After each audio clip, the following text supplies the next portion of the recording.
Alright, I'm moving stuff around here, get through some honing, and my forks are in my way, so I'm dicking around my forks now. So right now this triple tree will not fit on my big twin fork.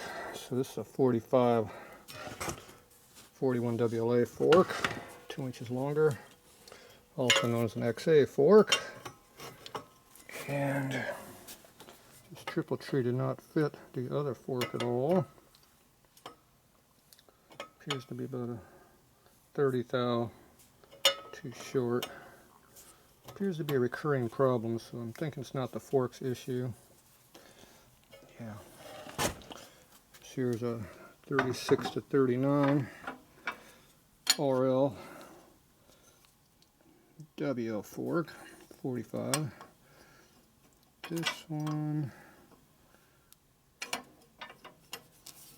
does not want to go either. Looks a little closer though, but these are I-beam forks. They're very flexible. Not very good indicators of air. Okay. So this is the die I just went down the stem with. I just got done tapping out these two nuts here to make my tool. There's my fork over here. So this stem was way oversized. So as far as I can tell, this is a WLA front end fork leg, which is a 45 fork. Somebody cut the neck out and welded a 1-inch bar in there, make a big twin fork out of it. And you have to drill the rocker arms out down here. You go from 7/16 up to 1/2 inch holes for the studs, and that is the end of your conversion process. The problem with a solid front is you can't use a steering damper on it, but I don't think anybody was caring about that back in the day. Okay, so basically it's turned into a knucklehead front end. So this is the 45 stuff, it's smaller, it doesn't fit 7/8 versus 1-inch nuts. Okay, I'm gonna blow this one out. So this one I just got done cleaning up. This nut I just got done putting a tap through it. So let me blow it out.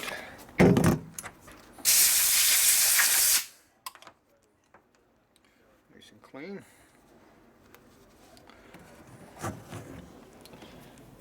Okay. Good view of my stomach, huh? Okay. So this is a tool I made for fixing 45 front ends and knucklehead also. So this is a handlebar, which is original, cut off the ends. And this is an online center fork. And this one here will not fit on this fork at all. It's off. You get one side on, the other side's off. See, it won't go on. See, it's off by at least 30 thou minimum. Probably a little more than that. Versus this one here, which goes on. So that tells me the fork's not the problem. It's this aftermarket piece of crap's made wrong. What a shocker. What I do notice is the stem's a little off center, which is a problem. So when they welded this in, it wasn't quite being held square. So what I'm going to do is I'm going to take two nuts, put that one there, that, and we got this one right here on that side, and that will center it up. And it looks like it almost will tighten against it, but not quite. Alright, so now I turn this down, I chamfer the top of the file, so I couldn't put a nut on this thing, it went about half a turn and stopped, so now it works a lot better. And somehow they got a Timken bearing down here which doesn't fit stock, but see, this is, someone put a 1-inch neck in here, stem, so now it does fit. The stock ones have a ball bearing, and there's a shoulder down there where the inner race goes on it, and it's over 1 inch. It's like 20 thou bigger than 1 inch, so you can't put a Timken bearing on it when you have a ball bearing fork. Unless you do something fancy. Okay, now this is normally my tool I use for welding up necks with. So that goes on there like that. I went down way too far, didn't I? I'm going to go ahead and tap this down. plug fit. And you see how the stem is not centered. See, it's real close over here. So when you have a shoulder nut like this, it's supposed to go in there, it doesn't fit. So what we're going to do is, we're going to force this thing together. Just need to knock that up a little bit with my hammer go.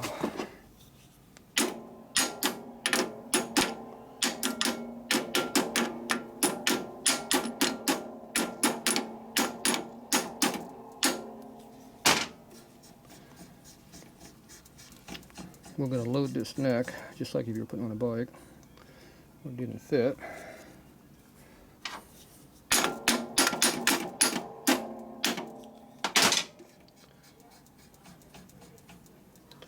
Alright, should be close enough.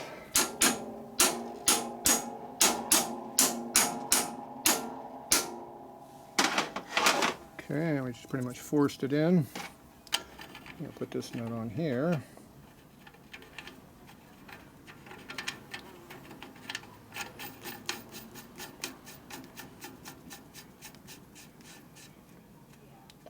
Actually went a little bit easier than I thought it was going to go. A little more flexible than expected. Okay, I got to tighten this down. I need a tripod.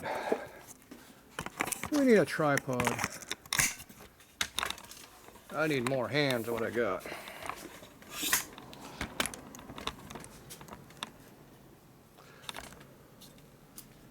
Okay, so the plan is you got to bend the stem over to be more straight. This stuff lines up like it's supposed to be.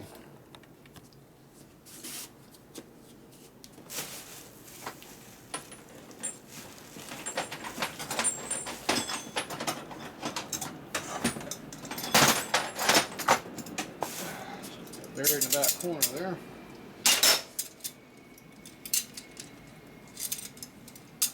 Fancy nip pick pliers here.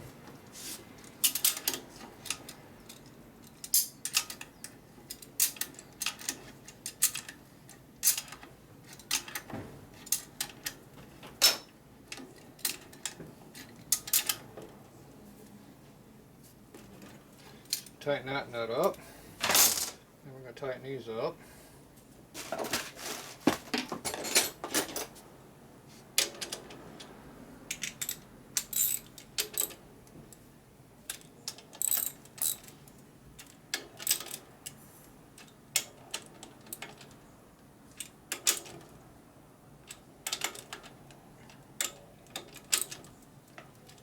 Okay. Break it. Okay, so now everything is where it belongs. Now that pulled in a lot easier than I thought it was going to pull over, so I could just leave this at this point. But what I wanted to do was heat this up with a torch right here, get it red hot, and let it normalize, straighten itself out with the heat, and let it just cool, and theoretically the stem should be on center next time I need it, instead of having to deal with all this. Now the problem is I got to make sure you keep the heat off the springs a little bit, and that's going to be hard to do because we don't want to cook them. We'll see if we can do it. I'm going to turn this all around this direction. Figure where we're going to do this at. Outside's a good spot, I guess.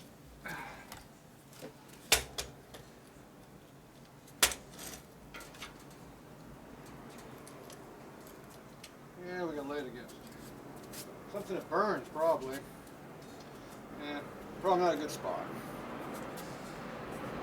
Let's see.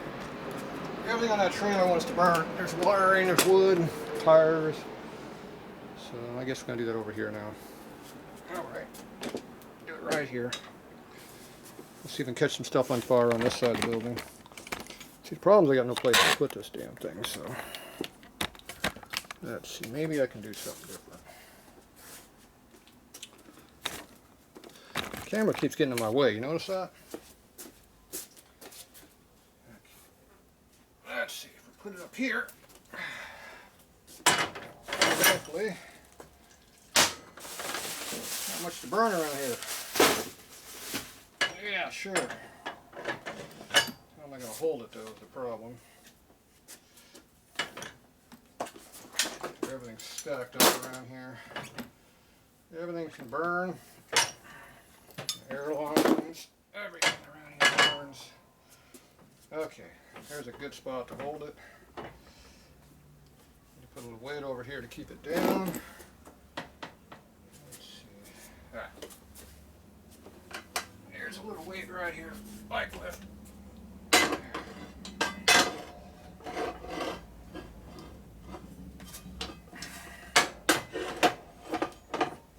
And of course nothing cooperates around here. And it'll be good until it moves. About 5 seconds after I heat it up, it'll start moving. Okay, so now what we're going to do is jack this back up. So I'm going to heat this up with a torch right here, trying to stay off those springs, and just heat up the center part. Get that cherry red. Once it's cherry red, let it cool off, and hopefully it'll go on the center when it dries. That's our plan. Might even work.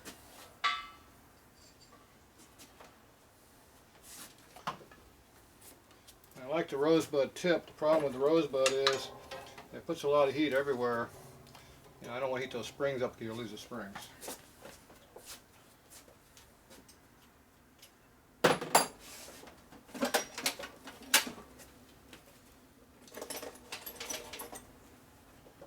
we're going to change over to the nice number 5 tip that's been bored out. 5 is as big as they make for this torch. So I might have modified it once.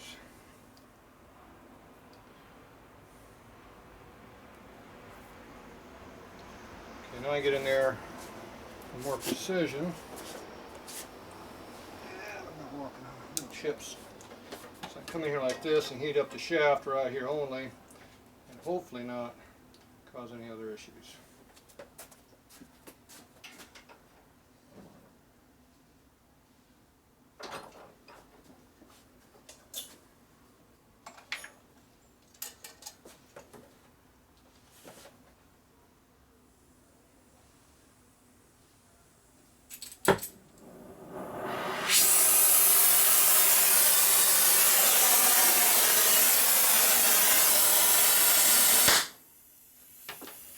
Didn't work very well. I turned it down and it went up.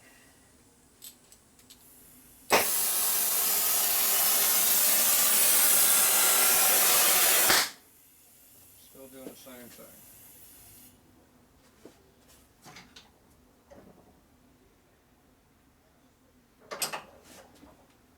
Straight again.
be hot enough. It's cherry red all the way around. Smoking pretty good. So we're going to let that cool off. And we'll come back and undo the nuts here and see what happens. Hopefully it stays center where it belongs. At least that was the game plan. And the paint didn't get too hot either. It's hot, but it didn't. Being good old military enamel paint, it takes the heat. Lacquer will not take that kind of heat against it. Paint survived, see? That's good paint. Everybody says old stuff is not good. There you go. That's, let's see, this is 20, that was in 40. So that's 80-something-year-old paint right there, and it survived. No problem. All right, we'll be back.